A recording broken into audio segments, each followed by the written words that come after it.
Huge weekend of club football, of course, coming down. Fintan, we'll start off with Kerry because the final between East Kerry and Dr Crokes, tasty enough. Yeah, there's only, I think it's 3 clubs in East Kerry won't be involved in this. Kilcommon, Rathmore and Legion. Every other club in East Kerry has some skin in the game. Geez, they should break away. Should they be split in two? Kerry split in two? And actually taken out as well, counting they've got David Clifford. They do. But I'd say down there I suppose it's only kind of a week build up, but down around Clarny and all that, it must be a massive occasion. Like one of the clubs from Clarny Town, Spa, will have players in the East Kerry side. I think there's so many of these. Like if you look over the last couple of years, what is everyone saying about Kerry football? They have all these underage players coming through. I think it's over half of the 2 starting teams have won a Hogan Cup over the last few years at St Brendan's. So you imagine then a lot of them have won the Kerry All-Ireland minor winners. There's Kerry seniors on both sides. There's All-Ireland winning captains with Kerry out there. Yeah, so it has all the ingredients. Like we're very used to seeing Dr Crokes in the final, but kind of East Kerry for this would have been very strong in the 90s, but for kind of this current punch, it's kind of all new.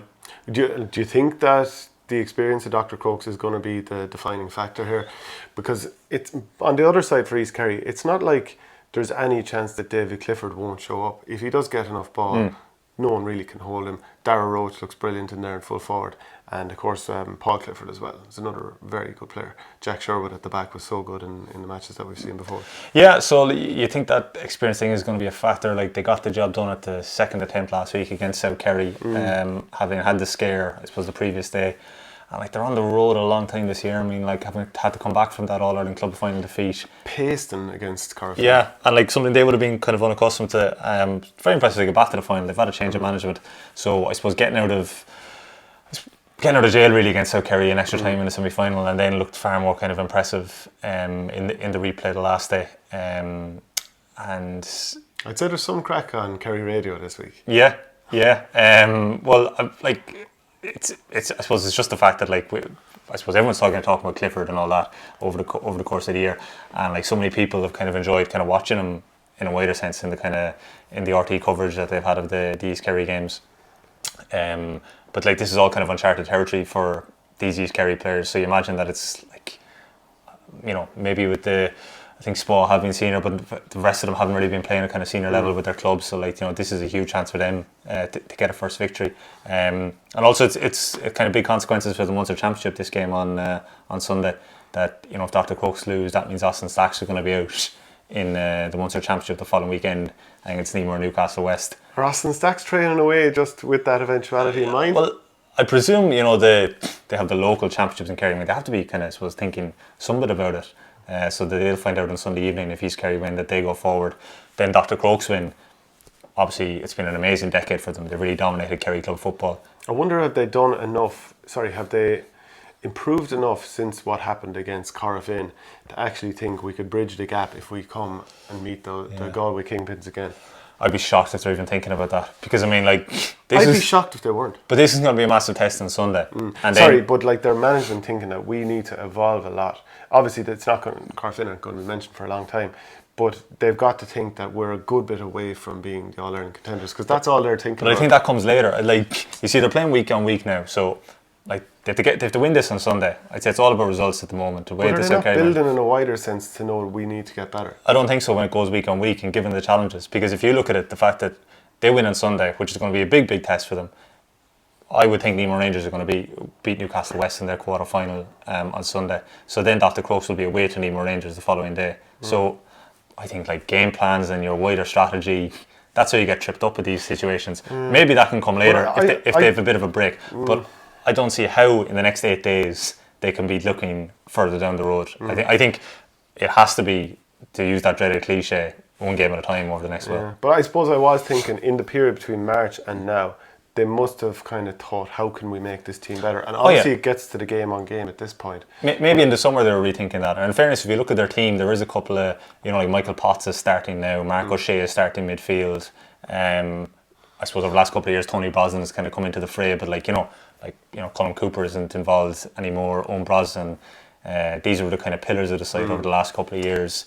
Luke Quinn, who had been there a couple of years ago as full back, he's now kind of involved with the coaching setup. He would have been kind of a bit involved in the run to the All-Ireland club last year. So I think any of that kind of wider strategy and kind of tactical planning would have been kind of maybe done in the off months. But I think for now, I think it's all about just kind of getting over the line.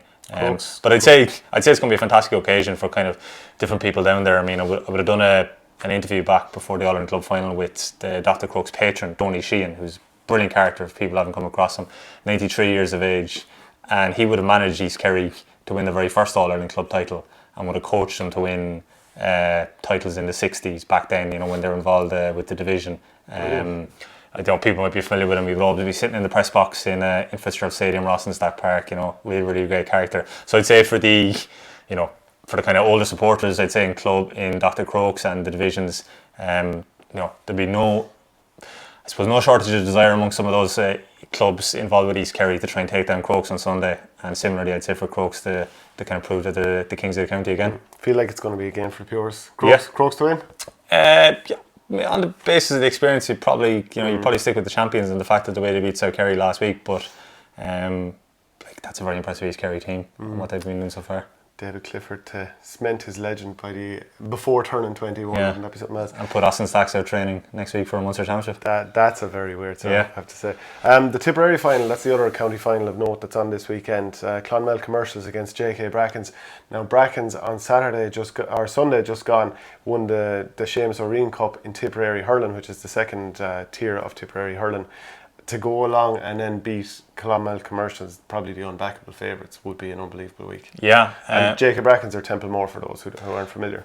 I would have been down there last week before the Tip hurling final and just got in for a bit of the curtain raiser and was just asking someone, they're making the point that the team is pretty much the same starting 15 and there's a lot of the corresponding guys basically play the same positions hurling and football, and I think there will be a club that would have kind of really promoted both codes, wouldn't they, over the years? You'd regard them as one of the jewel clubs in Tipperary. I mean, they've obviously produced a lot of footballers. Well, it's Templemore, Clonmore and Calais, I should point out now. It isn't just Templemore. Like Eamon Corcoran, probably one of their most famous hurlers, wasn't he? And then they've had recently guys like Paddy Cadell was on the Tip Scene hurling panel this year? He was on the panel and he was the under-20 centre-back. So presumably he's an important player for them in the football, but massive win for them getting over the reigning champions, Wild Rovers in the last game, who I know would have been missing a few players this year, but you'd imagine, it's kind of hard to look past Commercials with their experience, isn't it? Yeah. And the way that they got past Lockmore after extra time, and maybe they're starting to build. Got James Kennedy back, obviously. Michael Quinlivan, who's going away travelling, probably will want to sign off on a good note with a county medal. And are they a team that kind of left an All-Ireland title behind them a few years ago? I think they would look at it like that, yeah. They probably got the rub of the green in the Munster final the way they caught Nemo with that late goal from Quinlivan. But I'd say the manner in which they saw Ballyboden win that All-Ireland and the fact that they had that game, it looked there for them, that in Portlaoise. And some clubs, they only get that one chance, don't they? Like I always remember before Coola would have played Bally8, Tony Kelly been up for interview in Croke Park, and we were just asking him about the game, and he said, this will never happen to us again. And they go on and win Munster again after that, so but it could have. I suppose for clubs like we're talking about Dr Crokes and Corofin and Emo Rangers, these things come around, but I think some clubs realise that they don't get those chances again. Yeah. And Clonmel lost to Ballyboden that time, and of course Portlaoise left it behind against Ballyboden also. Yeah. Which brings us to Ballyboden this weekend, who are travelling to Newtown Blues in Drogheda at the Gaelic grounds, which of course isn't a great little pitch and a little drop of rain. Of course, there was late call off, wasn't there, for the last final a couple of weeks ago? Refixed against Nave Martin, which was a bit of a joke really, that the players showed up that day and then an official just said there'd be no football here today, lads, you may as well go home, which is a ridiculous sort of a scenario. But could you make a case for Newtown Blues winning this game? Now they do have county quality in Colm Judge. People might remember him playing for Louth.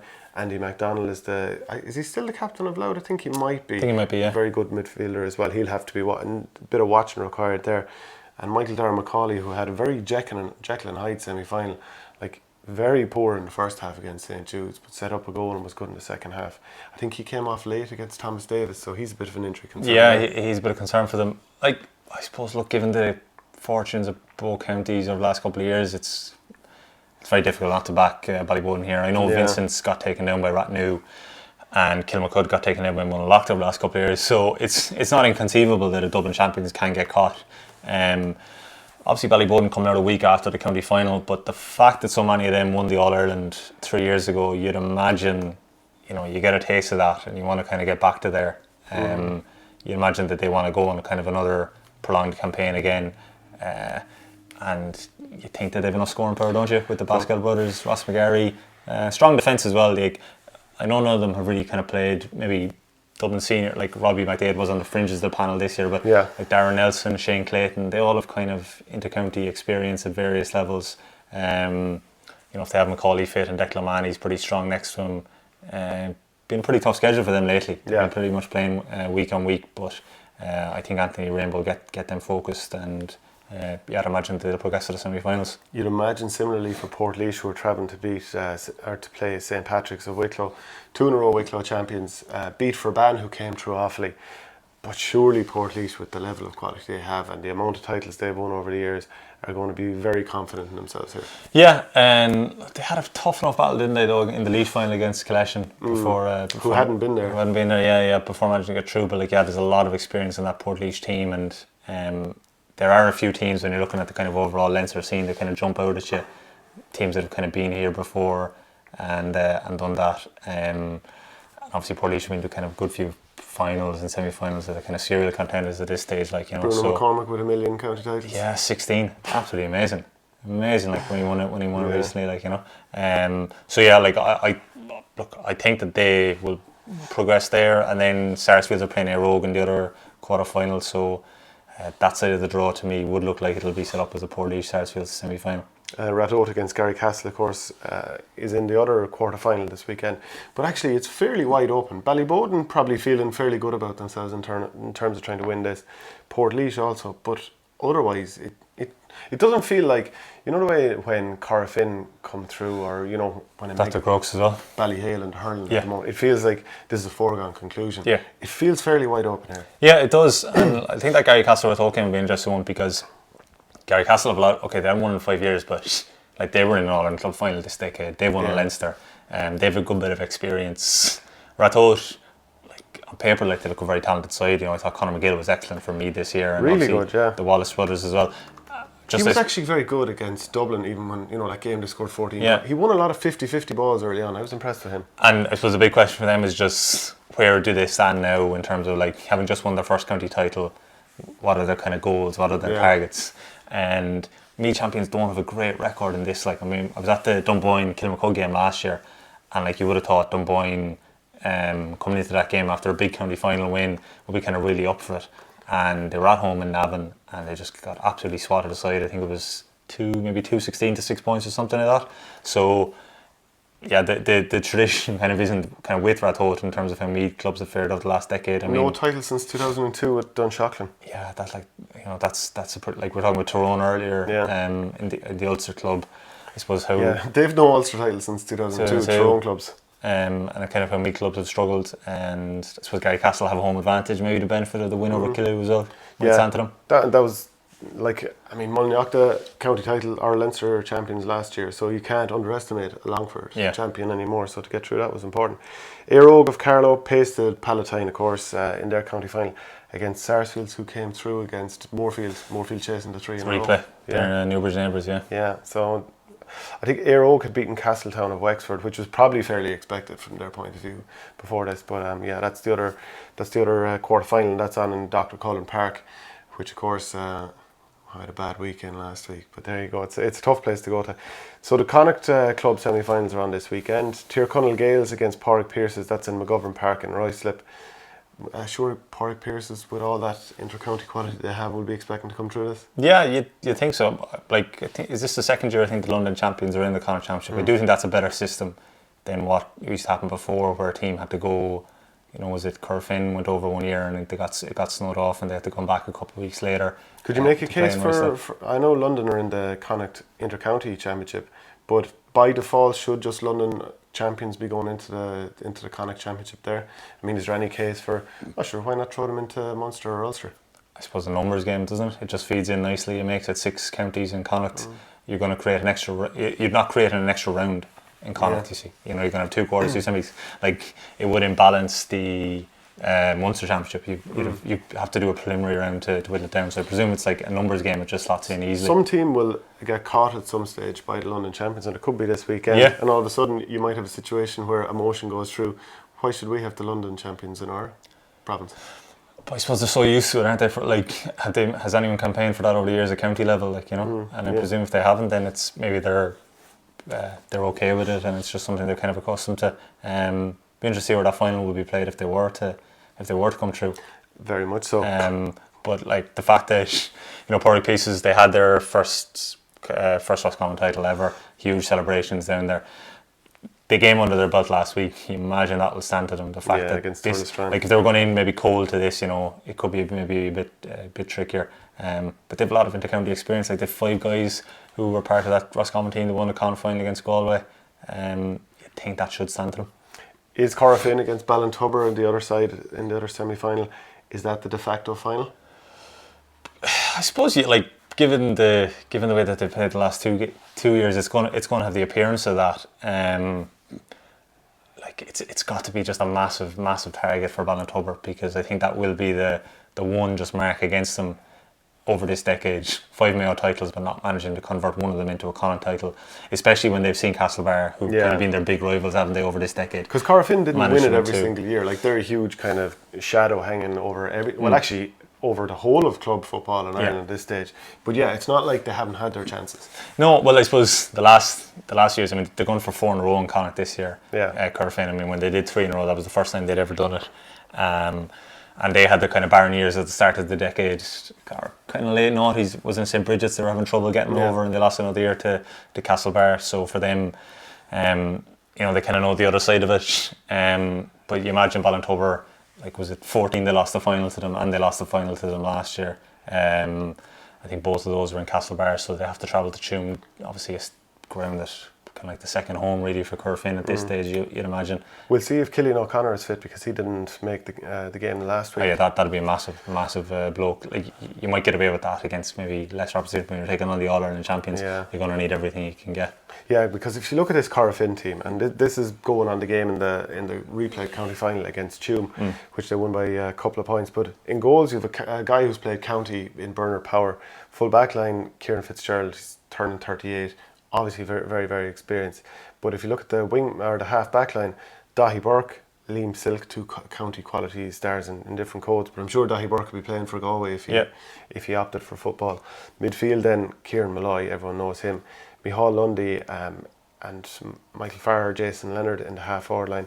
Gary Syce, Martin Farrer and Ian Burke in the full forward line. Yeah.